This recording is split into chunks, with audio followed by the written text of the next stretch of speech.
25 വർഷങ്ങൾക്ക് ശേഷം ബെൻ വീണ്ടും സിയോളിലെ ട്രാക്കിലെ 6ാം ലൈനിൽ നിൽക്കും. ഓടാനല്ല, കായിക രംഗത്തെ ഉത്തേജക മരുന്ന് മാഫിയയുടെ സ്വാധീനത്തിനെതിരെ ബോധവൽക്കരണം നടത്താൻ. മരുന്നടിക്കെതിരെ ശേഖരിച്ച ഒപ്പുകൾ ബെൻ അവിടെ പ്രകാശനം ചെയ്യും.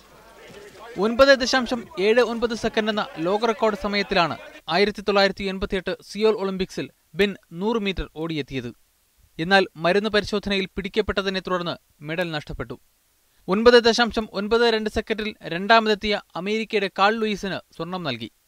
തൊട്ടു മുന്നത്തെ വർഷം ബെൻ സ്ഥാപിച്ച 9.83 സെക്കൻഡ് എന്ന റെക്കോർഡും റദ്ദാക്കപ്പെട്ടതോടെ ലൂയിസിന്റേതായി പുതിയ റെക്കോർഡ്. മരുന്നടിയുടെ പേരിലാണ് പിന്നീട് സിയോൾ ഒളിമ്പിക്സ് കുപ്രസിദ്ധി നേടിയത്. എല്ലാ അത്ലറ്റുകളും ഉത്തേജക മരുന്ന് ഉപയോഗിക്കുന്നുണ്ടെന്ന കോച്ചിന്റെ വാക്ക് വിശ്വസിച്ചാണ് താനും മരുന്നടിച്ചതെന്നും ഇപ്പോൾ അതിൽ ഖേദിക്കുന്നതായും ബെൻ പറഞ്ഞു.